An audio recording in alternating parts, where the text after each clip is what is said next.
So, the first topic we're going to start with tonight is actually something that was requested by one of you, and that one of you is Black Rose Dragon. So thank you for suggesting this for us.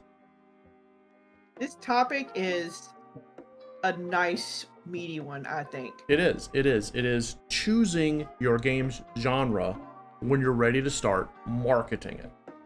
Yeah. And remember, don't choose your genre until you're in beta. Right. Just saying. Late beta. Basically, when you're starting the marketing process of your game. If you're going to be the kind of person who's going to stress over what your genre is while you're developing, you're going to cause yourself an unreasonable amount of discomfort. Yeah. And possibly mess up your game's flow and or story. Right. If you're sitting there going, well, is my game an RTS or a RPG? Or is my game a FPS or a sandbox? And you're sitting there stressing over that. You may find that instead of just building the game that you're envisioning, you're building something to try to fit within that box. Yeah, you end up with Frankengame. Yes, and you don't want Frankengame. Frankengame is no bueno. So the article we currently have on the screen is on a site I've never heard of before, but it's a pretty good article. It's on keengamer.com. And what it basically does is it talks about determining your game's primary genre. It's good. The person who goes into it talks quite a bit about the primary and secondary genres, and I think that right there is one of the key points that you guys are going to have to start thinking about. What is the primary genre as opposed to the secondary genre, if there is any? If there is one. You don't have to have one. Right. It asks, so what is a genre? Well, a genre is, let me read it here. Yeah, basically, you can read the definition if we want. Right. The genre is a category of artistic composition, as in music or literature, characterized by similarities in form, style, or subject matter. And here I was reading something down here on the teleprompter that's up here on the screen for you guys. So hope you had fun with that. but that is a text. Well, that's all for tonight, folks. Yeah. But that is the textbook definition. That is the text. Yeah. I can remember here. That is the textbook definition of a genre, right there. Yeah. So let's just do a deeper dive into this, shall we? Mm-hmm. So determining, there are several techniques to use, but the main one I think to determine your genre, I believe, is looking at the mechanics. Yes. The game, the mechanics of the core game. What is it that your game is accomplishing? What is it that the player has to do mechanically in order to go through the gameplay loop from one part to the next, from beginning to end? That right there will help you determine the primary genre. It's erroneous, and actually you're going to fall into the trap to try to determine your game's primary genre based off of how it's like other games. Because even if your game has RPG elements, if that's not the main mechanic, then it's not really an RPG. For example, they talk about Call of Duty right here in this article. Call of Duty is an FPS. Yes, it has RPG mechanics. It has stats, it has equipment, It has loadouts. It has things you'd see in an RPG, but at the core, it is running around and shooting stuff. It's a FPS. Yeah. Ergo, Call of Duty is an FPS game. So when you're analyzing your game, that's what you need to determine, is what's the core set of mechanics. Yeah, and Rack says that he generally does use mechanics to decide what the genre is. Yeah, because so many games nowadays blend two or more genres together. Absolutely. And everybody does this to make their game more interesting than the rest of the pack. So it can get really tricky to determine, and those mechanics, I think, go a long way to helping to categorize your game. There is an element of attempting to stand out. There is an element of attempting to be unique and not the same as everyone else. And I've noticed that, especially nowadays.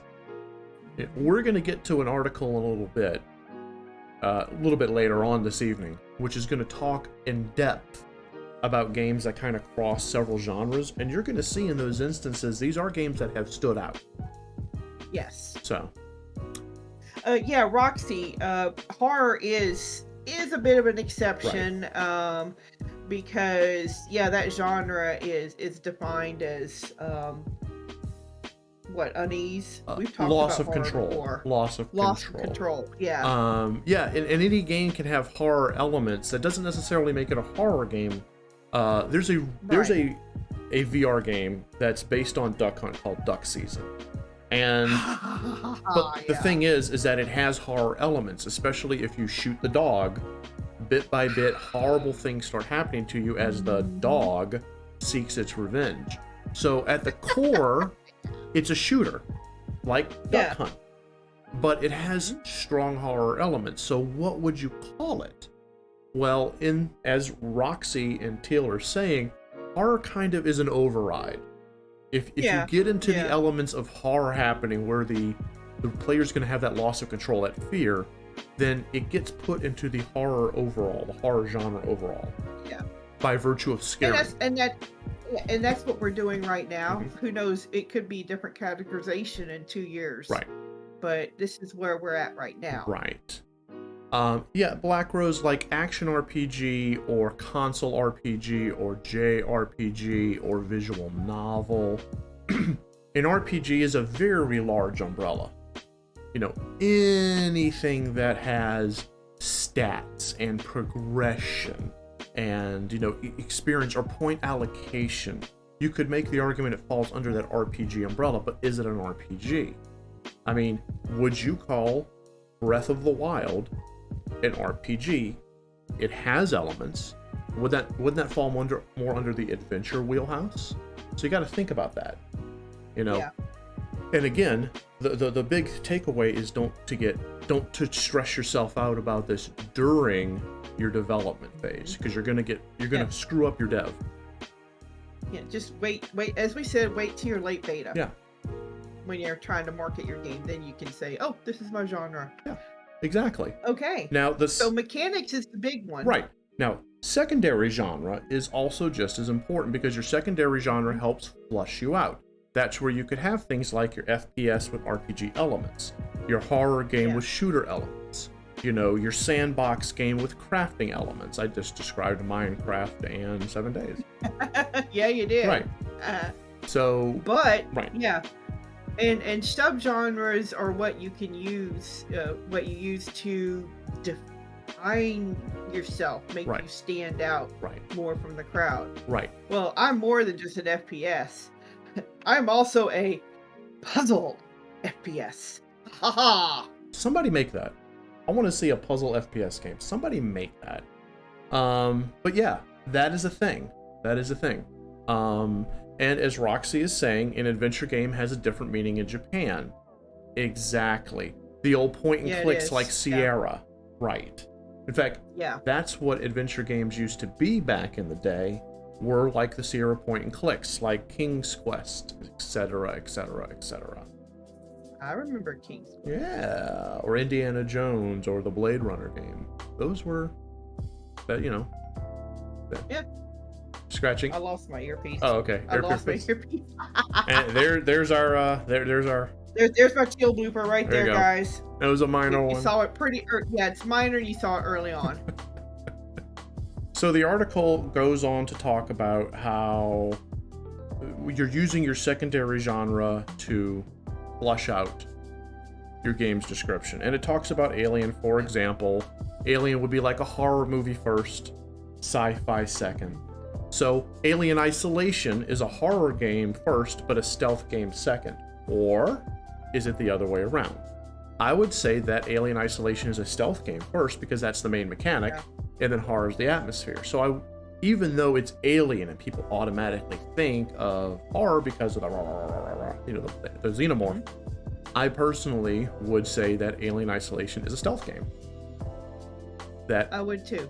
I would look to its mechanic to define its primary genre. So what you're going to want to do is you're going to want to look at the main mechanic of the game and use that to identify its primary genre. Then look at what it is that helps flesh it out and make that its secondary genre. Secondary genre. Yeah. And there you have it. There you have it. And that'll do it. And apparently now we got a Tetris to reload the gun. That is insane. Wow. Yeah, got to get good at Tetris. Absolutely. All right, so we're continuing to the next article where they kind of list the different genres. And this is not an exhaustive list. Basically, it's a list to get you started. Right. It's on the HP website, so that's awesome that HP.com has a blog about video game genres. I was stoked. Well, it is permeated our society so much that it's popping up in all kinds of places, these articles. Mm-hmm. Interestingly enough, Yeah. we're both running ourselves on HP hardware right now, so I guess we're HP. Hey, HP, we want to Sponsor us. Sponsor We're us. plugging you. We're plugging you. Okay. But okay. seriously, we're going to go over these genres, and hopefully this will help stimulate in your mind what your primary genre could be, because these are kind of good tells. The first is Sandbox, and I honestly, when I first looked at this list,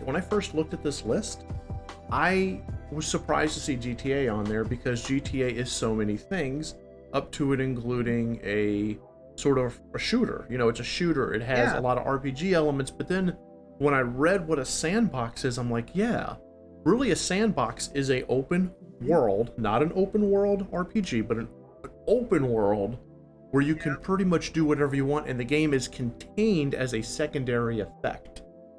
Yeah. And that is what GTA is. That's also what Minecraft is. The Sims. That's what Minecraft is. Yeah, and The Sims. The game that we're playing right now, a lot of, 7 Days to Die, is a sandbox. It just so happens to take place during a zombie apocalypse. But it's still a sandbox because you just run around, you craft. Yeah, you can do quests. Yeah, there's some hint of a story in there somewhere. It's in there, But for the most part, you're just running around, crafting, building your own world, your own story, and that's what a sandbox is. A sandbox is a type of game where you build your own story. I personally love sandboxes. Yeah. I've gotten to where I really like playing them. Yeah.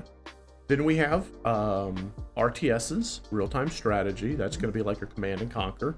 And that's where, you know, if your game requires you to allocate resources in real time, create those resources in real time, and use those resources to do a thing, then your game is an RTS. Even if it's a tower defense game is an RTS. It may be RTS Lite, but it is an RTS. It's an RTS. Yeah. I like what Rack is saying there. Yeah. Genres are indeed marketing tools. Yes. They are.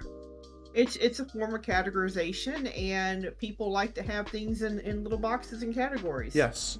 Absolutely. It's a marketing tool. The reason we have genres is because people like to see things in categories. Is this a fruit? Is this a vegetable? Is this an RPG? Is this an FPS? It helps. Thank you. Right. Yes.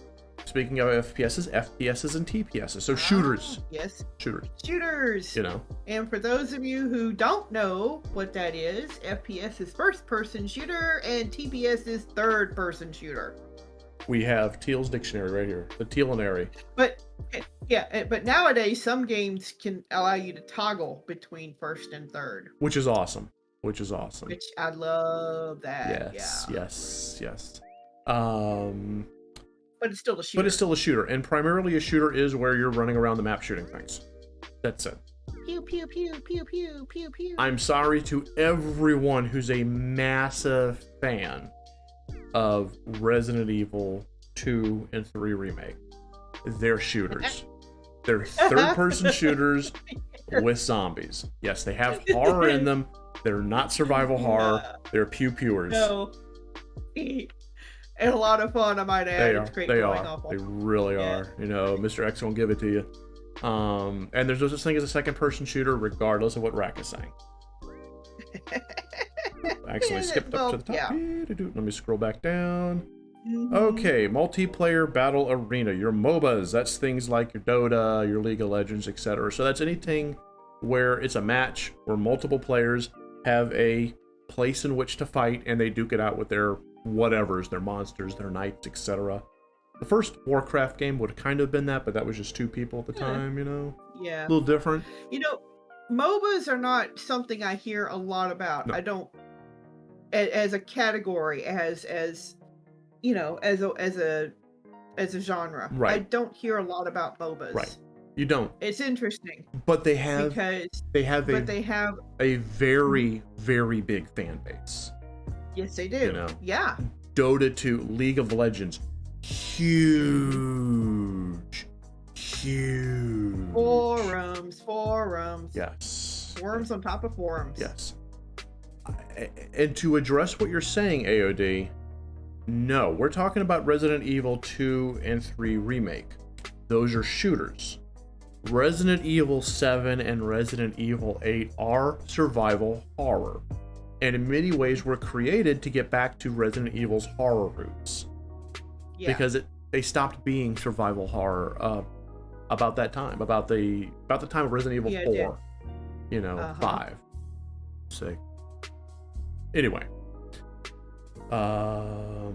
Yeah, Black Rose, that's a really good way of putting it. Yeah, Devil May Cry is a hack and slash. It is an action game. It's action. It's action. But it has RPG elements. And those RPG elements are what are the secondary genre. Yeah.